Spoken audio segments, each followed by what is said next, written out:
Hello you guys, welcome to Tuesday Tips. This is our weekly check-in. We discuss different topics in plastic surgery and I get to answer your questions. Today we're going to be talking a very important topic, nutrition after massive weight loss. Why this is so important? Because it changes a lot of things after you undergo a bariatric procedure, and those things are important to optimize, go back to normal, reestablish, replenish, whatever you want to call it, before you undergo your body contouring or reconstructive surgery, plastic surgery procedure, okay? And we'll go over the four main things that change nutritionally commonly in the majority of bariatric patients, and how to improve all of those before your plastic surgery procedure, okay? Let's start with the number one and most importantly, anemia, okay? Anemia is very common after bariatric procedures.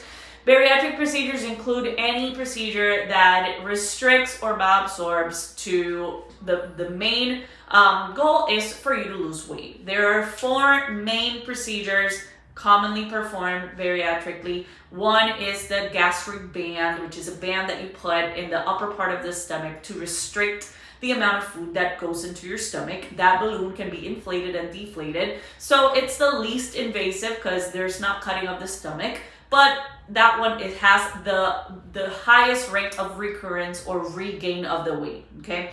The second one in severity or invasiveness is the sleeve gastrectomy, which is nowadays the most popular procedure done. The sleeve gastrectomy, basically, the stomach is like a pouch. So it removes the part of the pouch that extends laterally, and it just makes that pouch smaller. So turns the pouch into a small tube. So it doesn't cut and reconnect the stomach, but it just makes it smaller. So obviously restricting the amount of food that it can tolerate, and you can tolerate, and also decreases, because the stomach also secretes hormones that stimulate hunger, that decreases those secretion of those hormones, and that decreases your hunger, which makes you eat less. So the sleeve gastrectomy, because it has increase in popularity, the majority of the patients have this one, and that one includes, because it includes removal of this part of the stomach, it also causes anemia, okay? The third one, which was actually the most common before, now the sleeve is getting more popular, and this one is slowing down, but it's still very popular, especially for patients that regain weight after the sleeve, that you can go to do the bypass or Roux-en-Y. The bypass or Roux-en-Y procedure, it's a little bit more extensive because it not only restricts the pouch of the stomach to a very small one, but also changes the connections of the intestine. So brings a piece of the small intestine, connects it to the stomach. So when you're eating, the food doesn't go the normal route, which is stomach, duodenum, and the rest of the intestine. It goes directly to the intestine. You say, like, what's the point of that? Malabsorption. So a lot of the things that we eat, especially fat, we absorb it in the initial part of the small intestine, the duodenum and that part. So if we bypass that, you're not going to be absorbing that, okay? So that's good for weight loss, but bad in terms of some of the nutritional aspects that you need for living and for healing, which is my part, right? I need you to heal, so I need a lot of those things that you're not going to be absorbing.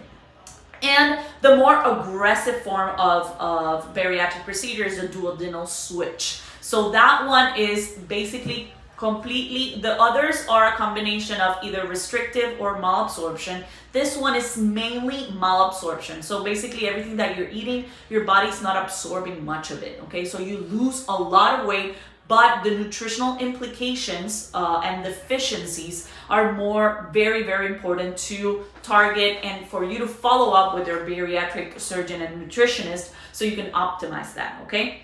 So let's go back to the four things. Anemia is the first one and more important one. 20 to 50% of all bariatric patients have anemia after their procedure. Why? these three main things, okay? Number one, iron. So these three components help to build your hemoglobin in your body, okay? So the bariatric procedures tend to target or decrease absorption or production of the three, okay? So that's why anemia is so common. Iron is absorbed mainly in the stomach and the duodenum, and most of the procedures that I mentioned either cut the stomach to make it smaller or bypass the duodenum. So you have a decrease in the absorption of iron.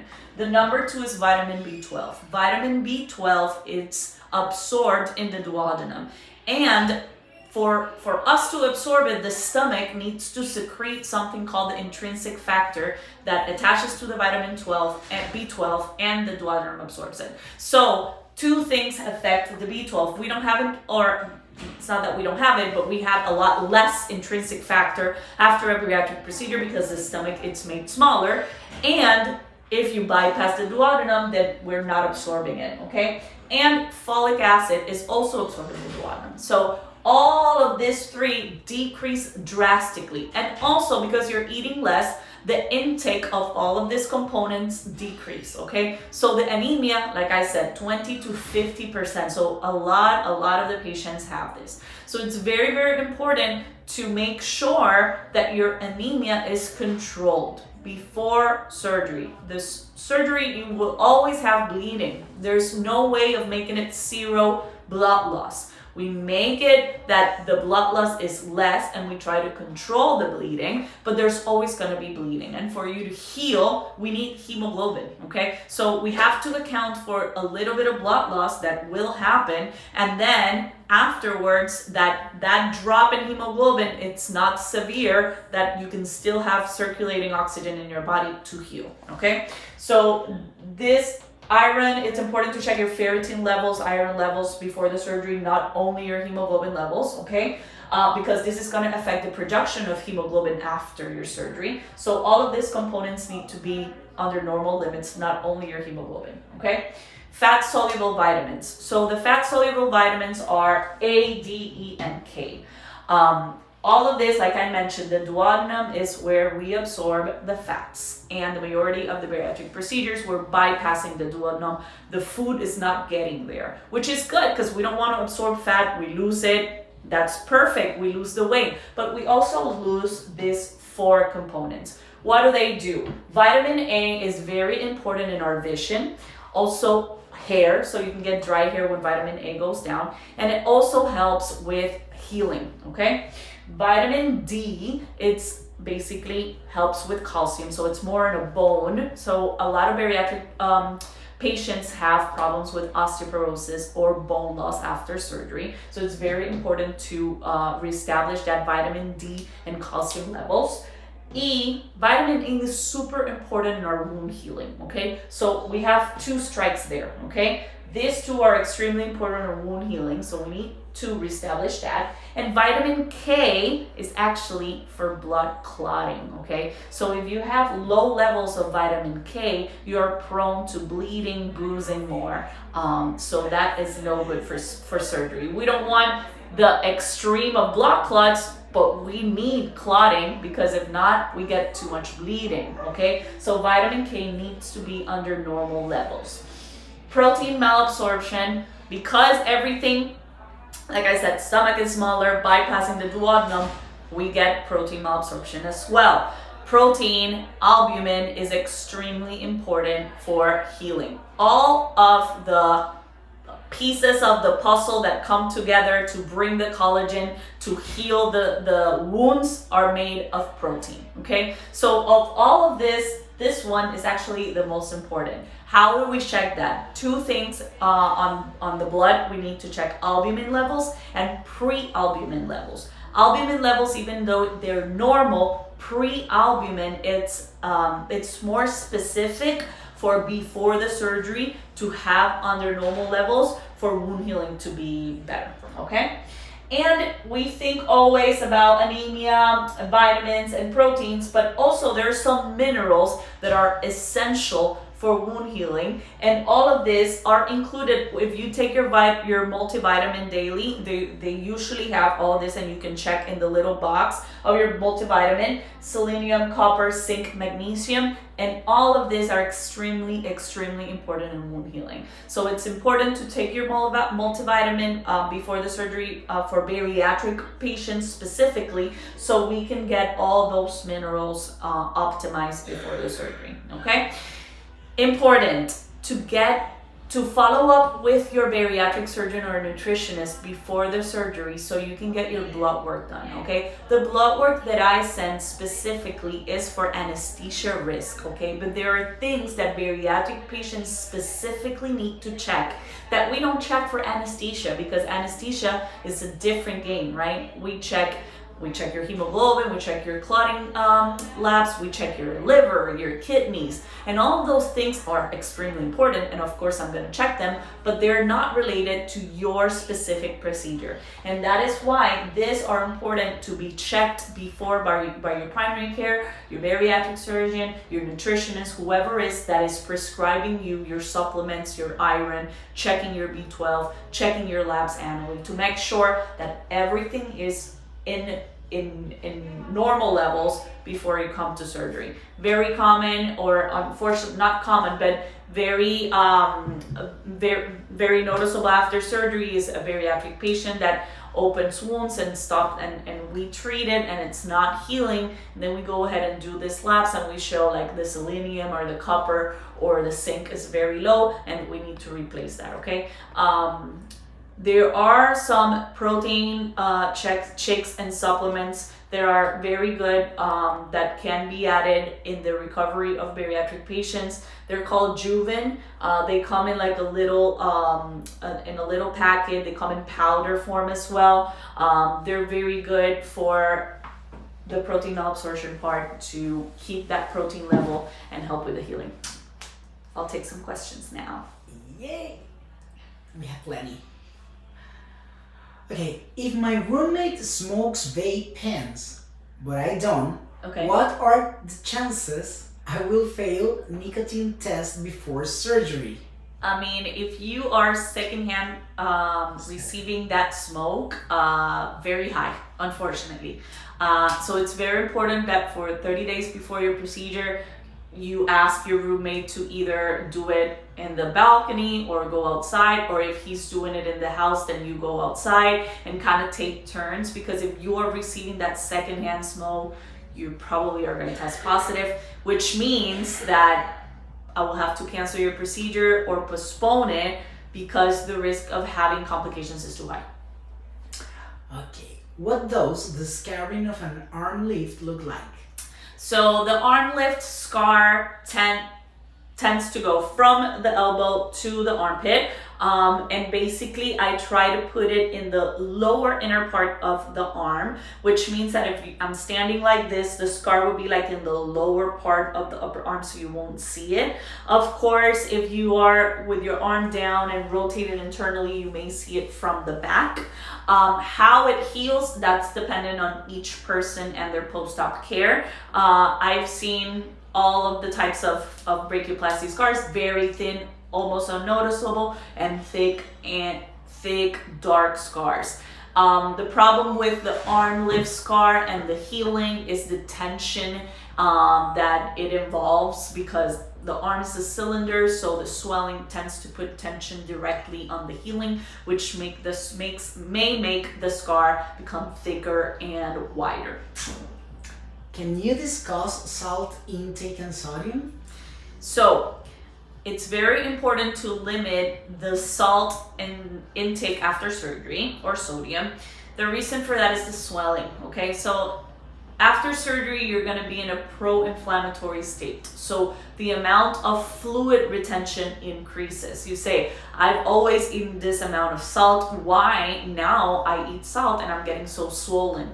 The reason for that is that pro-inflammatory state makes the fluid in your body go to the tissues and promote swelling. And that is your body's response to healing. That's okay. That's not a problem that your body has. It's actually the mechanism that your body has for healing. But if you eat sodium, that's gonna promote that fluid to go out more, so more swelling, okay? And that's gonna delay or make the recovery a little bit harder. So it's very important to try to limit salt intake after surgery. How soon after lipo can you do it again for a round 2? Lipo only. Lipo only. After liposuction, at least 9 months to a year, okay? So if you're having a tummy tuck and then lipo, doing it 3 to 4 months after, it's okay. And you may think that there's more scar with the tummy tuck, but no, there's actually more scar with liposuction, okay? So we need that scar to heal and soften, and anyone out there that's gotten liposuction may know what I mean by soften. At first, your skin may feel very hard and thick, and it takes time for that to soften up, and that is the reason why we need to wait that 9 months to a year. If I try to go ahead and do lipo again in that scar tissue, I'm gonna create more irregularities, contour deformities, and the results are worse. I'm 20 days post-op from mommy makeover. Awesome. Is it normal to feel tightness on my tummy tuck? Yes. So the tightness of the tummy tuck, remember the tightness of the tummy tuck comes from the muscle repair and the skin tightening. Okay, so I remove skin, tighten that, and I also suture your muscle together. So that's gonna feel very tight, and that may take months. Okay, so the first 6 weeks you're gonna feel the tightest. After the first 6 weeks, you can start working out. And I always recommend 2 things that are very important: stretching exercises, yoga type of exercises that kind of start to stretch that abdominal wall, and core. So you have to build your muscle, okay? The muscle repair just brings the muscle together, but if the muscle tone is not there and is very thin, you may still see some bulging, okay? That may be more noticeable now that the skin is so tight and you eat something and you look bloated, and it's more noticeable. So core exercises to establish that muscle tone and get that flat belly are very important after the tummy tuck. En español. Okay. ¿Qué tiempo antes de la cirugía, un mommy makeover, debo tomar ácido fólico y vitamina C? Yo recomiendo que empieces 30 días antes de la cirugía, pero todo va a depender. Si eres paciente bariátrica y ya tienes algunas deficiencias, pues tienes que tomarlo desde antes para asegurarnos que esos niveles estén óptimos para la cirugía. Do you follow up on patients that you had done surgery on? Of course, 100%. I want to see you. So the follow-ups are: post-op day 1 is with the nurse or medical assistant, and if you're not having massages here with us, it's a video call, okay? And then post-op day 5, I'm gonna see you here in the office, okay? Then follow-up is at week 6 and 3 months at least. If anything happens, we see you more often or longer. And always, I'm here. At 3 months, I can discharge you, but if you want to come by and follow up with me, of course, you're my patient, you're always welcome. With the tummy tuck muscle repair and lipo to the flanks, are the post-op massages necessary, needed? For tummy tuck, you said? With the tummy tuck, Yeah, for tummy tuck. muscle repair, Yeah. and lipo to the flanks, are the post-op massages necessary, needed? Yes, very, very important. So the first 2 weeks, the massages are going to be focused in the areas of liposuction and in the back, not in the tummy itself, okay? Because we want the incisions and that muscle repair to heal a little bit before starting to put tension on it. But for the lipo areas, you should start as soon as the next day. So the next day, you start your massages. The first 2 weeks, only areas of lipo. After the first 2 weeks, then you can start massaging the belly. Ok, en español. Después de una cirugía bariátrica, ¿en qué tiempo me puedo operar? Muy importante esta pregunta, una pregunta bien común que se me hace, y son 2 tiempos importantes. Número 1, por lo menos 1 año después de tu cirugía, ¿ok? ¿Por qué? Porque la mayoría de todos estos desajustes son bien severos al principio, a lo que tu cuerpo se acostumbra, y la mayoría de ellos se regulan a veces solos o con suplementos, así que hay que esperar a que todo esto regule. Y número 2, la estabilidad del peso. lo mismo, vas a tener una pérdida bien rápida de peso al principio y luego puedes ver una ganancia de peso. Luego vas a fluctuar un poco hasta que se estabiliza. Debes estar por lo menos 6 meses estables en un peso para poder operarte. ¿Por qué? Porque si luego tú cambias, ya sea subiendo o bajando, tus resultados van a afectarse y a cambiar. Can I have my nails done for surgery or do I need to remove my gel manicure? So we have to monitor your oxygen heart rate during the surgery. Very important.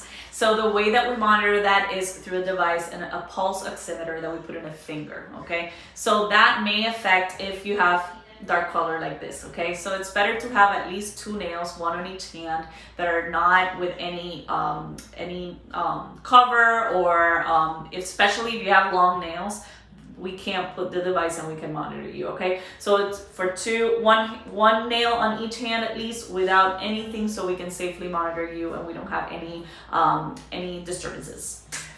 If I'm doing the semaglutide, when should I stop before surgery? At least 2 weeks before surgery, okay? Semaglutide decreases gastric emptying, so the mobility of your stomach decreases, which means that the food, whatever you eat, stays there longer, okay? And that's a problem for anesthesia.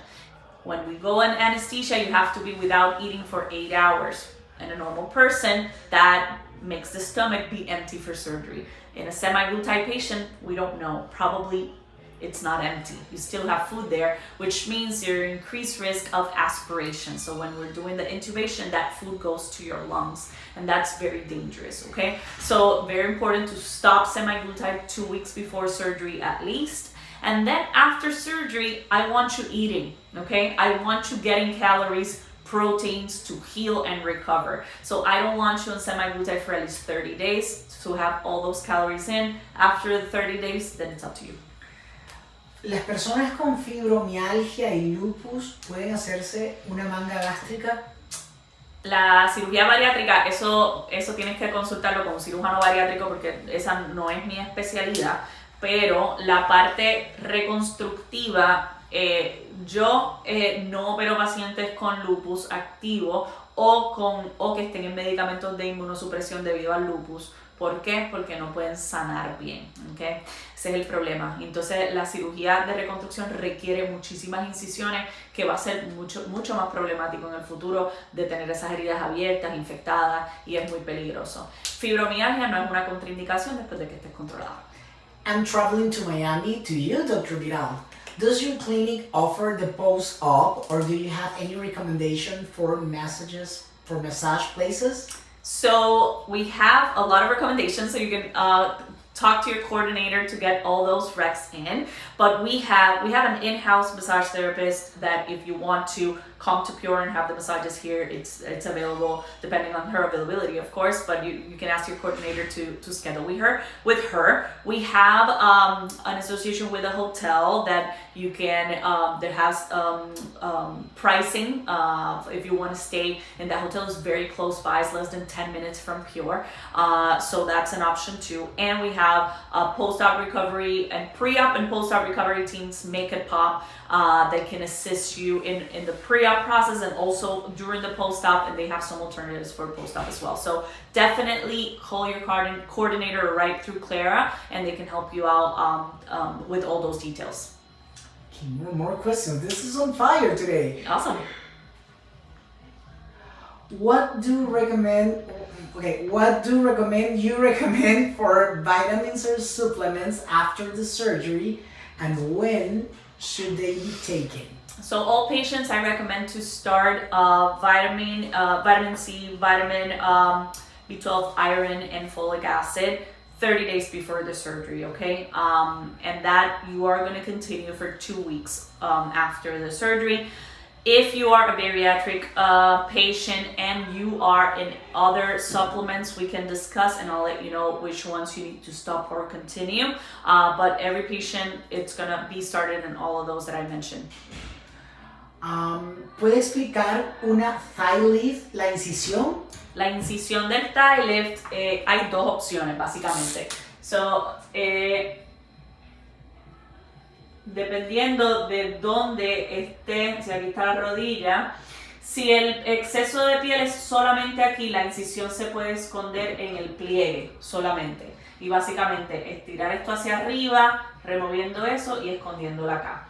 Si el exceso de piel se extiende hasta más abajo, entonces hay que hacer una combinación de una incisión aquí y otra en la parte medial, pero longitudinal desde arriba hasta la rodilla, ¿ok? La mayoría de las veces los pacientes son candidatas a esto. Yo puedo hacer una combinación de liposucción aquí, levantarlo y esconder la incisión en el pliegue, pero si hay mucho exceso de piel con la liposucción solamente, eso no se va a ir y entonces hay que hacer esta incisión también.